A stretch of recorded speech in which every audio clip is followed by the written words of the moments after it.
Всем привет! Вы на канале Планета Земля. И сегодня мы поговорим о Южной Америке. Что мы знаем о ней? Ну то, что это материк. И судя по названию, находится на юге. Колумб Америку открыл. Интересно, северную или южную? Там есть река Амазонка, в которой водится огромная змея-анаконда. Там же Бразилия, где много диких обезьян. Кто-то слышал о горах под названием Анды, и что там обитают птицы, которые могут утащить человека. Кто на одной ноге с историей знает, что в Южной Америке находились древние цивилизации, а наша задача узнать здесь и сейчас еще больше интересной информации об этом удивительном материке Южная Америка. Поехали! Южная Америка. Удивительный материк. На его территории протекает самая большая река по объему и длине Амазонка. Здесь протянулась самая длинная горная цепь Анды. Здесь находится самый высокий в мире водопад Анхель и самый высокий мощный однопоточный водопад Каитур в Гаяне. На материке находится самое сухое неполярное место на Земле – пустыня Атакама, и самое влажное место на Земле – Лопес-де-Микай, и самый большой тропический лес Амазонки, самая высокогорная столица Ла-Пас в Боливии и самое высокогорное судоходное озеро Титикака. Но, дорогие друзья, для начала нам нужно выяснить, почему Южная Америка Америка и как она появилась на наших картах. Многие думают, что Америку открыл Христофор Колумб, и доля истины в этом присутствует, хотя открыл он ее для европейской цивилизации, а жизнь в Южной Америке процветала и до него. Есть история, так называемая доколумбовая. Многие ученые предполагают, что первые люди в Америке были замечены около 12-14 тысяч лет назад. Кем замечены, неизвестно, но предположения есть. Существует две версии о возможном заселении территории Южной Америки человеком. Согласно первой, заселение происходило из Азии через Берингов пролив. Переселенцы пришли в Северную Америку через так называемую Берингию, участок суши, который располагался на месте современного Берингового пролива. Небольшие группы людей следовали за мегафауной – бизонами, мамонтами и карибу. Некоторые из них, возможно, попали в Америку, пройдя по льдам, покрывавшим северную часть Тихого океана. Однако не все существующие археологические находки укладываются в данную теорию, в связи с чем выдвигается теория о возможности существования досибирских южноамериканских аборигенов. Но как они там оказались, тогда загадка. Тем не менее, множественные племена и народы заселили районы Южной и Северной Америки. Ввиду отсутствия какой-либо связи с Африкой, Азией и Европой, здесь образовались собственные цивилизации с различного рода культурой. Многие слышали об инках, и несмотря на то, что индейцы были буквально отрезаны от всего цивилизованного мира, им удалось достичь огромных успехов в культуре и науках. Они создали ряд крупных развитых цивилизаций, в которых были свои города, дороги, письменность, астрономия и многое другое. А племенам инков удалось описать целые века истории. Их письмена, скульптуры, постройки позволяют ученым воссоздать давно канувшие в бытие странички жизни предков. И сложно даже представить, как выглядел бы современный мир, пойди доколумбовые цивилизации иным путем развития. Некоторые специалисты думают, что Южную Америку открыли китайцы, и до сих пор не утихли споры по этому поводу. Вроде как существует карта, на которой изображена Северная и Южная Америки. Эта карта находится в Китае. Приобрел ее один китайский юрист Лю Ган. Ган убежден, что карта представляет собой копию с оригинала 15 века, которая, по его словам, была изготовлена во время правления императора Джули. И если это правда, то первыми Америку открыли китайцы в 1421 году нашей эры. И для кого-то это важно. А для кого-то важно то, что некоторые все-таки задумываются о первых поселенцах до Колумба, которые подарили нашей цивилизации кукурузу, картофель, тыкву, фасоль, кабачок, томаты, клубнику, множество фруктов, чили, перец, кориандр и ваниль, и были стерты с лица земли. Но что произошло,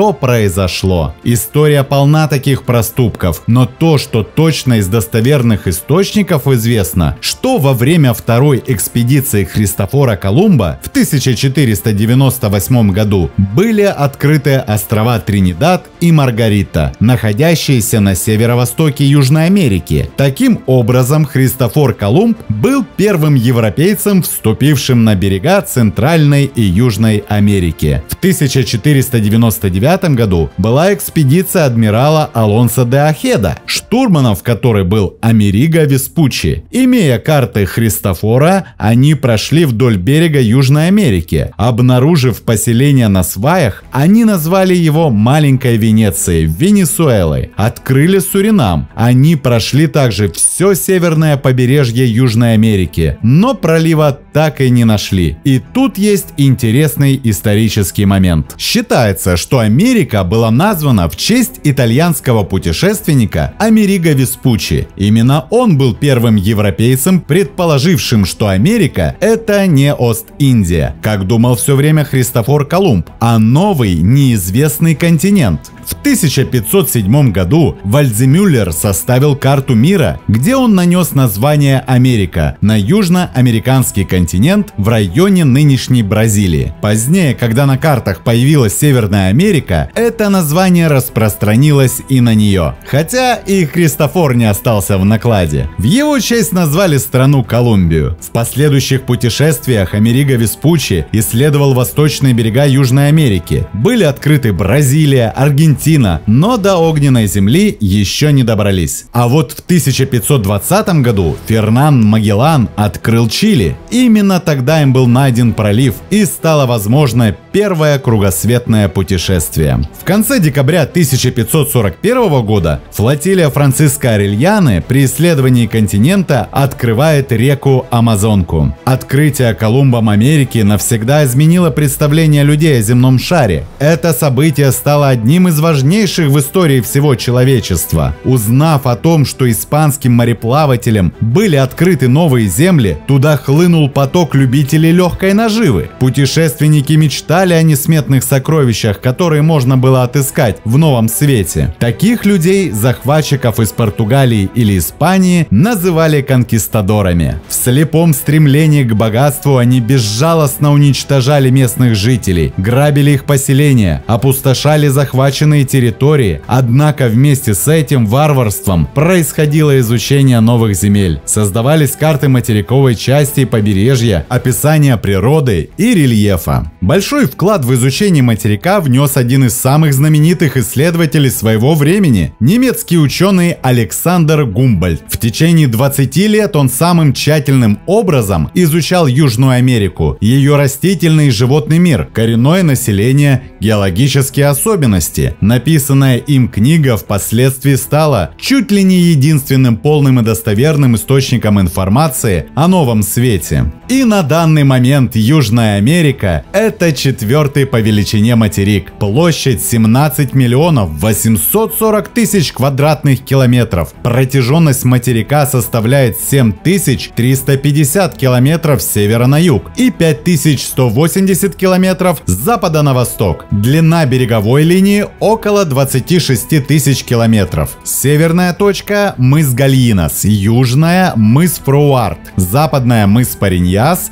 а восточная мыс Кабу-Бранку. Омывается на западе Тихим океаном, на востоке Атлантическим, на севере Карибским морем, которое является естественным рубежом между двумя Америками. Панамский перешеек на северо-западе материка соединяет Южную Америку с Северной. Именно на Панамском перешейке находится Панамский канал, судоходный канал, соединяющий Панамский залив Тихого океана с Карибским морем и Атлантическим океаном. Длина 81 километр 600 метров. Строительство Панамского канала стало одним из крупнейших и сложнейших строительных проектов, осуществленных человечеством. Благодаря Панамскому каналу морской путь из Нью-Йорка в Сан-Франциско сократился с 22 тысяч до 9,5. Береговая Береговую линию южноамериканского континента сложно назвать чересчур извилистой. Число островов и архипелагов, расположенных вблизи его берегов, тоже относительно невелико, и количество морей, омывающих берега Южной Америки, небольшое. Их всего два: Карибское море у северной оконечности материка и море Скоша, воды которого располагаются рядом с самой южной точкой. Из крупных заливов со стороны Тихого океана обозначим Панамский и залив Гуаякиль, со стороны Атлантики Венесуэльский, Дарьенский и залив Ла-Плата. Причем последний является эстуарием, образованный при слиянии рек Уругвай и Парана. Это залив на юго-восточном побережье Южной Америки, растянувшийся на 320 километров от слияния рек до Атлантического океана. К материку Южной Америки относится около 30 островов. Наиболее крупные — это Огненная земля,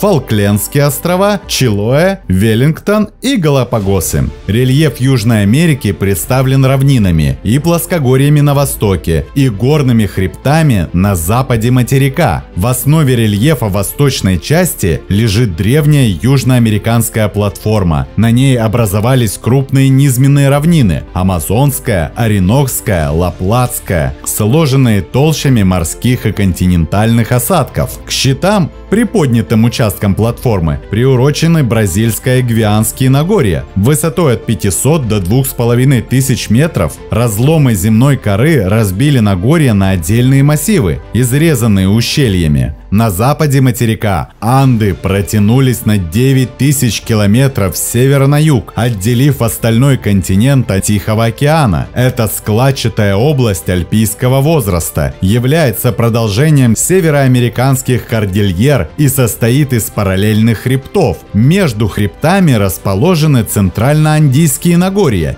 и плоскогорья. Аконкагуа – высшая точка Южной Америки, пик высотой 6962 метра. Горообразовательные процессы в Андах не завершились, поэтому здесь часты землетрясения и извержения вулканов. К вулканам Южной и Центральной Америки относятся следующие: вулкан Котопахи, вулкан Руис, вулкан Льюльяльяко и ряд других. Самый высокий латиноамериканским вулканом является Охос-дель-Саладо, великан высотой 6882 метра. Этот исполин считается не только самым высоким вулканом в Южной Америке, но и на Земле. Однако Охос-дель-Саладо не проявляет достаточно активности, поэтому его принято считать давно потухшим. Еще в Андах расположен каньон Колка и представляет собой один из многочисленных разломов этого региона Перу. Интенсивное поднятие Анд повлекло за собой образование многочисленных трещин. Длина каньона приблизительно 90 километров, ширина до 5, имеющий глубину вдвое превышающий знаменитый американский Гранд Каньон. Каньон считается самым глубоким в мире.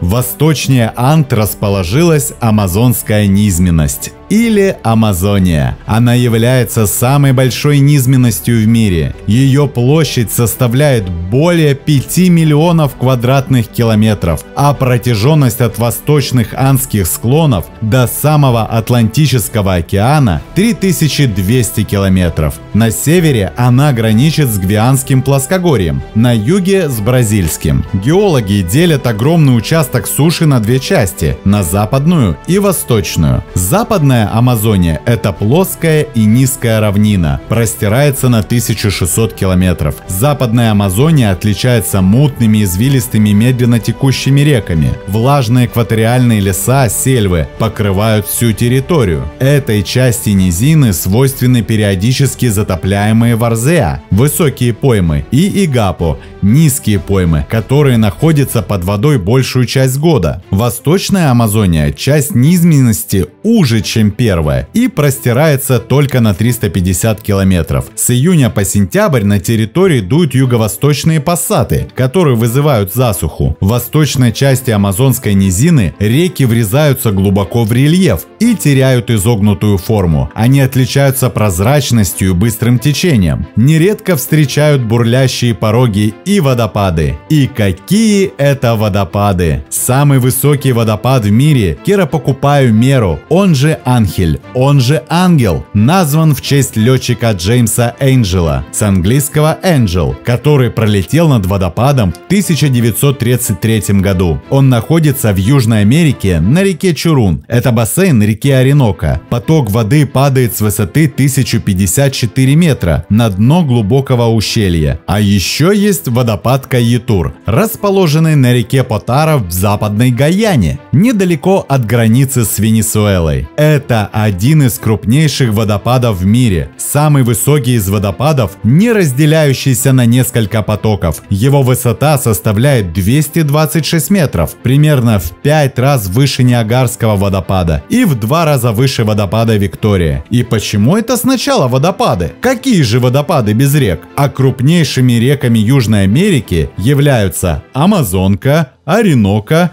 Парана, Рио-Негро, Мадейра и Жируа. Одной из особенностей рек этого континента является их выраженная сезонность. В жаркую пору объем стока существенно уменьшается, а в сезон дождей происходят огромные по своим масштабам разливы и наводнения. Амазонка – это одна из 3 крупнейших на Земле рек. Со всеми своими многочисленными притоками она содержит около 25% запасов пресной воды в мире. Длина этой самой большой реки Южной Америки составляет более 7000 километров. Амазонка по разнообразию животного и растительного мира занимает по праву 1-е место на Земле. Местные леса и воды еще слабо изучены, поэтому сюда приезжают ученые с различных стран, открывая тут едва ли не ежедневно новые виды. И о ней у нас будет отдельный разговор в отдельном видео. Реки обозначены, а что у нас с озерами? По сравнению с количеством и объемом рек, число озер в Южной Америке не так велико. Наиболее известными и крупными является Титикака, лежащая на высоте 3812 метров. Крупное, глубокое, пресноводное озеро в Андах на границе Боливии и Перу, которое часто называют самым большим высокогорным судоходным озером в мире. Но это не совсем так. А вот по объему воды и площади поверхности это самое большое озеро в Южной Америке. И, пожалуй, самое высокогорное в мире располагается в одном из кратеров вулкана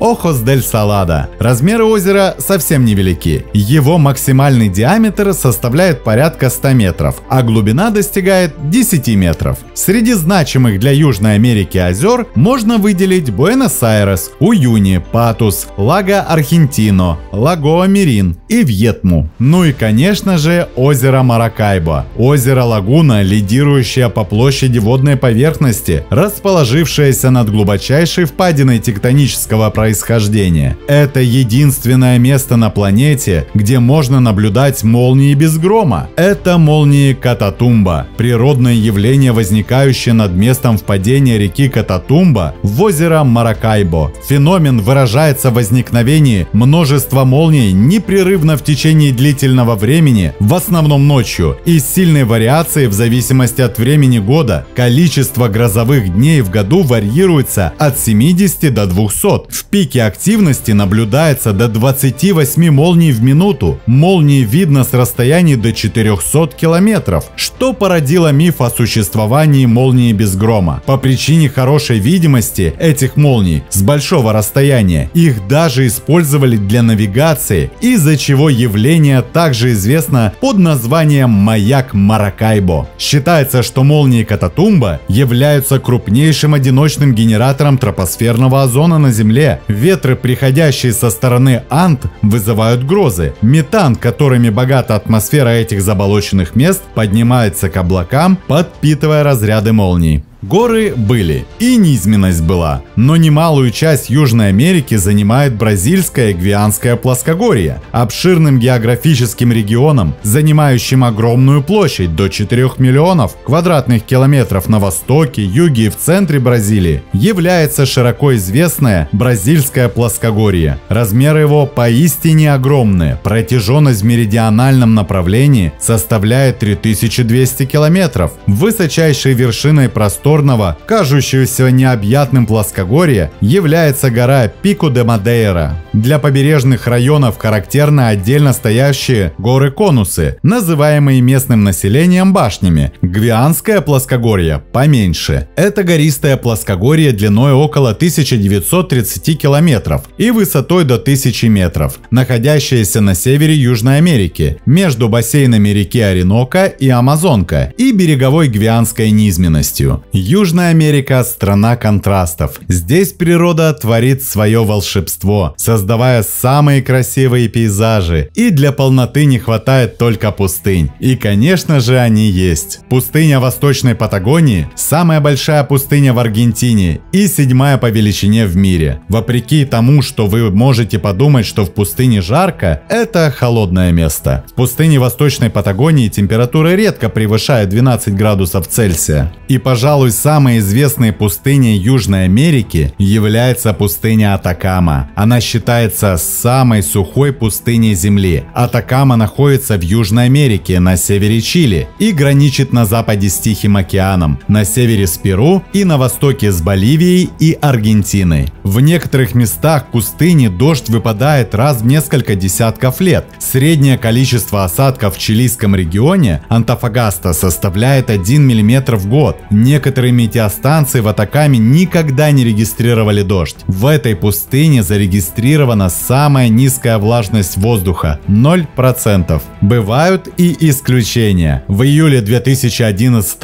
года экстремальный холодный фронт Антарктики прорвался сквозь дождевую тень, принеся 80 сантиметров снега на плато. А самое влажное место в Южной Америке находится на восточной стороне Анд, на территории Колумбии. Лопес-де-Микай является одним из наиболее влажных мест на Земле. Среднегодовое количество осадков здесь составляет 12 тысяч миллиметров. И вроде места сравнительно недалеко. А такая разница. Почему так происходит? Оказывается, всему виной Анды и течения. Одна из причин, почему Атакама не получает достаточное количество осадков, состоит в явлении, называемой дождевая тень. Теплый, влажный тропический воздух, который дует с востока и приносит осадки для джунглей Южной Америки, встречает препятствия на восточных склонах Анд. Горы настолько высокие, что потоки воздуха охлаждаются, конденсируются и там выпадают дожди или снег. Это одна из причин, почему бассейн Амазонки и сама река является самой крупной в мире. Горы, которые способствуют тому, что Амазонка является самой крупной рекой благодаря выпадению здесь обильных осадков, являются причиной того, что в пустыне Атакама не выпадают вообще никакие дожди. Самое сухое и самые влажные места в мире расположены в непосредственной близости друг к другу. Первой причине добавляется и вторая. Пустыня Атакама располагается в непосредственной близости от Тихого океана, в котором холодное течение Гумбольдта, оно же перуанское, направляется от Антарктиды на север и проходит вдоль западного побережья Чили и Перу. Поэтому температура воды Тихого океана у побережья существенно ниже, чем можно было бы ожидать на этой широте. Любой ветер с моря охлаждается, когда он пересекает течение Гумбольдта, и ему не хватает достаточного количества тепла, чтобы подобрать влагу с поверхности океана. Таким образом, в отличие от большинства ветров с морей и океанов, эти являются сухими. Заодно отмечаем течения, если они так важны. У западного побережья материка находится холодное перуанское течение, у восточного побережья теплые течения гвианское и бразильское, и холодное фолклендское течение. И делаем вывод, что холодные течения у берегов материка будут препятствовать образованию облаков и выпадению осадков, а теплые, наоборот, будут способствовать этому. И самое время поговорить о климате. В Южной Америке 6 климатических поясов. Субэкваториальный пояс, причем только в Южной Америке он присутствует 2 раза. Экваториальный пояс, тропический пояс, субтропический пояс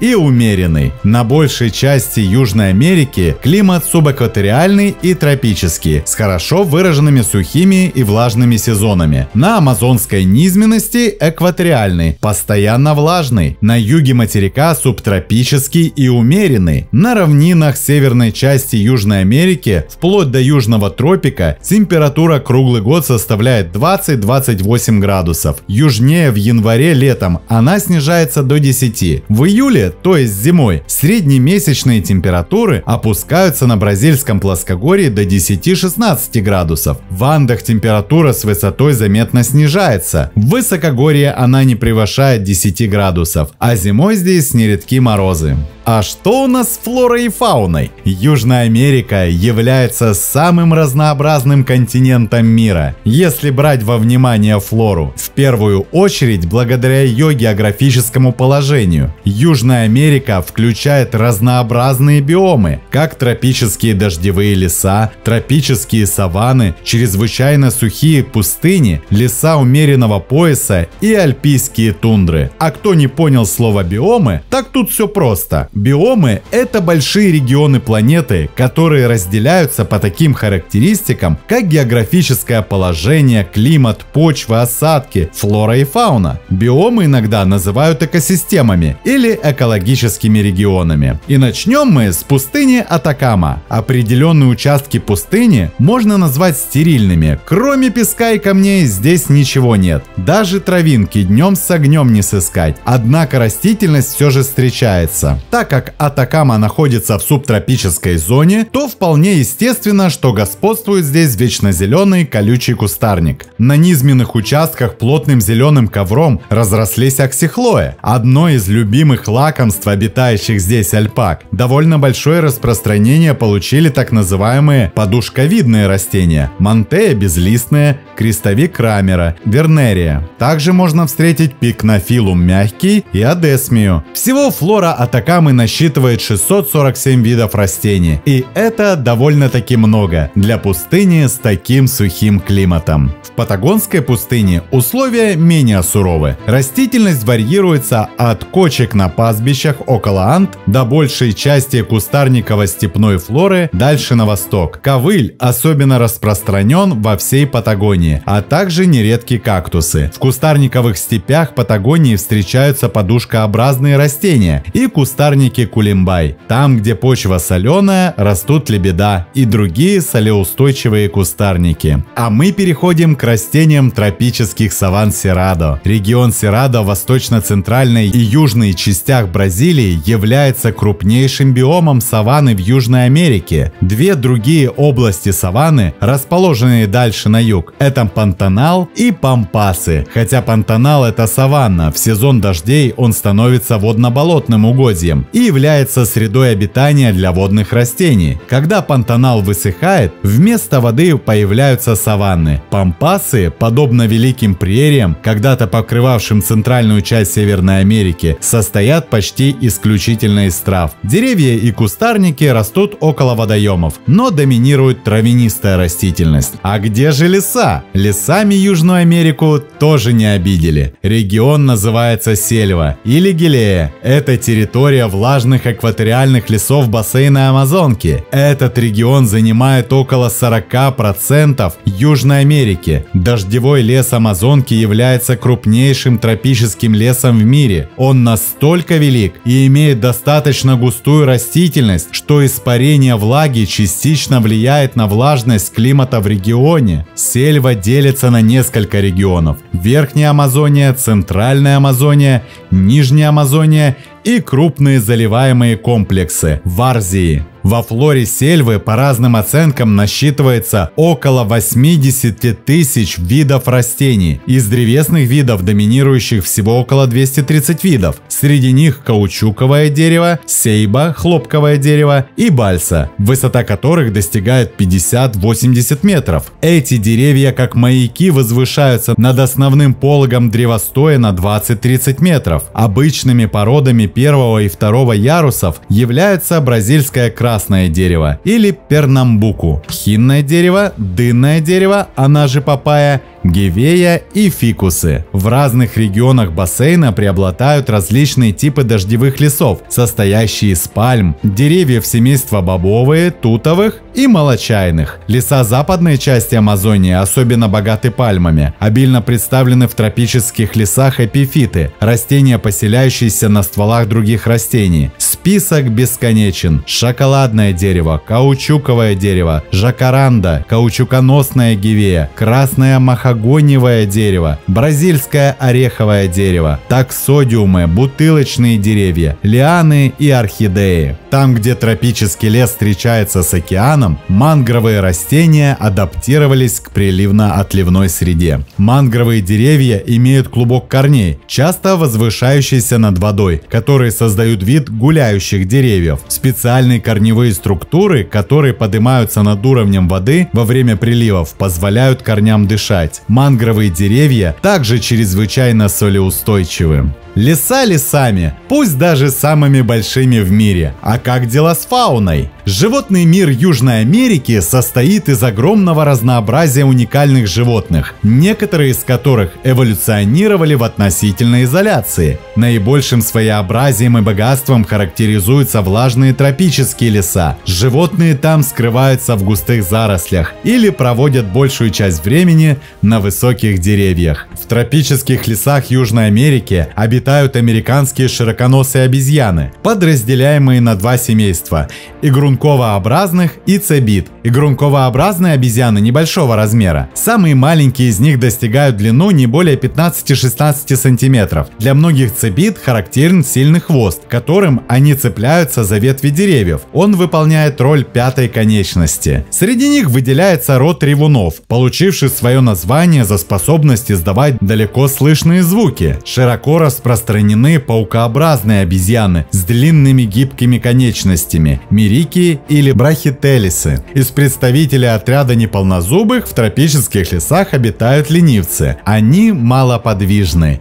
и проводят большую часть времени в висячем положении на деревьях, питаются листьями и побегами. К жизни на деревьях приспособлены также некоторые муравьеды. Например, свободно лазает по деревьям тамандуа, малый муравьед, имеющий цепкий хвост, также проводит на деревьях большую часть времени. Большой муравьед распространен в лесах и саваннах, ведет наземный образ жизни. В тропических лесах встречаются хищники семейства кошачьих, оцелоты, моргаи, ягуарунди, а также крупные сильные ягуары. К другим лесным животным, охотящимся на деревьях, относятся насухи и кинкажу. Из хищников, принадлежащих семейству собачьих, интересна малоизученная кустарниковая собака, живущая в тропических лесах Бразилии, Суринама и Гаяны. Копытные, немногочисленные в Южной Америке, в лесах представлены лишь несколькими родами. Среди них тапир, небольшие свинки-пекари и малорослые южноамериканские спицерогие олени. Характерные представители грызунов в лесах амазонской низменности и других районов Южной Америки – древесные цепкохвостые дикобразы, коэнду и агути. Почти на всей территории материка, особенно в амазонских лесах, распространена водосвинка капибара, самый крупный представитель грызунов, длина туловища которого достигает 120 сантиметров. В лесах Южной и Центральной Америки обитает несколько видов сумчатых крыс или опоссумов. Некоторые из них снабжены цепким хвостом и хорошо лазают по деревьям. Амазонские леса кишат летучими мышами, среди которых есть виды, питающиеся кровью теплокровных животных. Очень богато представлены в лесах пресмыкающиеся и земноводные. Из пресмыкающихся выделяется водяной удав анаконда и сухопутный древесный собакоголовый удав. Множество ядовитых змей, ящериц. В реках водятся крокодилы. Из земноводных много лягушек, некоторые из них ведут древесный образ жизни. Из рыб в водах Амазонки водятся зубастые пираньи, а также акара голубая, акарихт гекеля, американская палия, апистограмма пандура, аравана, арапа кайма, белопятнистый агамиксис, боливийская бабочка и броняковый сом. И еще что? В Амазонке есть даже свой собственный амазонский речной дельфин, также известный как ботай или буфео. Амазонский речной дельфин – самый крупный вид речных дельфинов. Взрослые самцы достигают 185 килограммов и 2,5 метра в длину. Взрослые особи приобретают розовый окрас, более заметный у самцов, что и дало ему прозвище «розовый речной дельфин». В лесах много различных птиц, особенно ярко окрашенных попугаев. Наиболее типичны крупнейшие из попугаев ара. Кроме того, широко распространены мелкие воробьиные попугайчики и красивые ярко оперенные зеленые попугаи. В Амазонии водятся самые маленькие птицы – колибри. Эти небольшие пестро раскрашенные птички, питающиеся нектаром цветов, получили название птиц-насекомых. В лесах обитают также гаоцины, птенцы которых имеют на крыльях коготки, помогающие им при лазании по деревьям, солнечные цапли и цапли черноклювы, а также гарпии, огромные хищные птицы, охотящиеся на молодых оленей, обезьян и ленивцев. Одна из особенностей тропических лесов материка – большое количество насекомых, значительная часть которых эндемична, изобилуют дневные и ночные бабочки, различные жуки, муравьи. Многие бабочки и жуки красиво окрашены. Некоторые жуки настолько ярко светятся ночью, что около них можно читать. Бабочки имеют огромные размеры. Самая крупная из них – агриппа. Размер ее крыльев достигает почти 30 сантиметров. А вот фауна более сухих и открытых пространств Южной Америки, саванн, тропического редколесья, субтропических степей иная, чем в густых лесах. Из хищников, кроме ягуара, распространены пума, оцелот и пампасская кошка. Для южной части материка характерен гривистый волк из семейства собачьих. На равнинах и в горных районах почти по всему материку встречается пампасная лисица. На крайнем юге – магелланова лисица. Из копытных распространен небольшой пампасский олень. В саваннах, лесах и на пашнях водятся представители третьего американского семейства неполнозубых – броненосцы. Это животное, снабженное прочным костным панцирем. С приближением опасности они зарываются в землю. Из грызунов в саваннах и степях встречается вискача и тука-тука. Широко распространен по берегам водоемов болотный бобр или нутрия. Из птиц, кроме многочисленных попугаев и колибри, обитают также нанду, южноамериканские представители отряда страусообразных. Некоторые крупные хищные птицы. В саваннах и степях много змей и ящериц. Характерная особенность ландшафтов Южной Америки – большое количество термитников. Своеобразными чертами отличается горная фауна Анд. Она включает много эндемичных животных, не встречающихся в восточной части материка. По всей горной области распространены южноамериканские представители семейства верблюдовых – ламы. Известны два вида диких лам – викунья и гуанака. Гуанака водилась не только в горах, но и на Патагонском плоскогорье и в Пампе. Сейчас дикие ламы встречаются реже. Индейцы из них вывели два домашних вида лам, собственно ламу и альпаку. В Андах обитают также очковый медведь и опоссумы. Раньше были широко распространены маленькие эндемичные грызуны-шиншиллы. Их мягкий шелковистый мех серого цвета считался одним из лучших и дорогих мехов, поэтому в настоящее время численность шиншиллы катастрофически сократилась. Из птиц, представленных в Андах, особенно интересен эндемик-хищник кондор. Считается самой крупной летающей птицей западного полушария, что не мог не использовать Жюль Верн в книге капитана Гранта. Но кондор не мог взять Роберта Гранта в когти и понести. Как оказывается, когти этой птицы устроены таким образом, что она не может этого сделать. Жюль Верн оказался жертвой легенд, которые ходили у индейцев, поклоняющиеся этой птице. На самом деле кондор вообще не способен ничего нести в лапах. Он летает на большой высоте и высматривает в основном падаль. И на живую добычу не охотится вообще. И самые сильные хищники из птиц – это все-таки гарпии, которые тоже живут в Южной Америке и поднимают в воздух до 8 килограммов. Необычайным своеобразием отличается фауна вулканических Галапагосских островов. В ее составе основное место принадлежит крупным рептилиям – исполинским сухопутным крупным черепахам, и морским ящерам, и игуанам. Много также различных птиц, среди которых есть представители как тропической, так и антарктической орнитофауны, попугаи и пингвины. Ну и бакланы, куда же без них? Среди немногочисленных млекопитающих можно назвать ушастых тюленей, некоторых грызунов и летучих мышей. Кстати, Галапагосы – это как маленькая Австралия. Например, домашние животные, козы, собаки и свиньи, туда были завезены, и они одичали со временем. Но эта беда не беда, ведь в Южной Америке существует множество экологических проблем, вызванных техническим прогрессом и развитием экономики. Уничтожаются леса и загрязняются водоемы, сокращается биоразнообразие, истощается почва, загрязняется атмосфера и уменьшаются ареалы дикой природы. Все это в дальнейшем может привести к экологической катастрофе. Это загрязнение воды, проблема вывоза мусора и твердых бытовых отходов, загрязнение воздуха, проблема энергетических ресурсов. Значительная часть материка укрыта тропическими лесами, которые являются легкими планеты. Деревья постоянно рубят не только для продажи древесины, но и для создания сельскохозяйственных угодий и пастбищ. Все это приводит к изменению лесной экосистемы, уничтожению некоторых видов флоры и миграции фауны. Чтобы сохранить лес, многие страны на законодательном уровне регулируют лесорубную деятельность. Существуют целые зоны, где вырубка деревьев запрещена, восстанавливаются лесные массивы и производится посадка новых деревьев. В прибрежных районах морей и океанов существует множество проблем: чрезмерный вылов рыбы, загрязнение воды мусором, нефтепродуктами и химическими веществами, жилищно-коммунальные и промышленные стоки. Все эти отходы негативно влияют на состояние водоемов, на флору и фауну. Кроме того, по материку протекает много рек, в том числе крупнейшая река мира Амазонка. Реки Южной Америки также страдают от человеческой деятельности. В акваториях исчезают многие виды рыб и животных. Также сильно осложнилась жизнь местных племен, которые проживали на берегах рек тысячелетиями. Они вынуждены искать себе новые места обитания. Дамбы и различные сооружения привели к изменениям речных режимов и загрязнению воды. Загрязнению почвы способствует сельское хозяйство, в которых используют пестициды, химические и минеральные удобрения. Также истощается грунт, что приводит к деградации почвы. Происходит уничтожение земельных ресурсов. В некоторых регионах Южной Америки есть проблема с питьевой водой. Некоторые ученые уверены, что в будущем человечество ждут войны за преобладание водными ресурсами. И этот сценарий уже сегодня просматривается в Южной Америке, где между такими странами, как Аргентина и Уругвай, участились трения на почве доступа к источникам чистой питьевой воды. И остается надеяться, что народы Южной Америки, сравнительно недавно определившиеся со своим собственным цивилизационным путем развития, а это уже хорошо, смогут найти в себе волю и четкие намерения разделить общепланетарную солидарность и принять участие в общем деле совместной борьбы с угрозами для всего человечества и его естественной среды обитания. Смотрим, слушаем, записываем, подписываемся. Не забываем ставить лайки и делиться этим видео с друзьями. Это очень помогает продвижению. С вами был канал Планета Земля.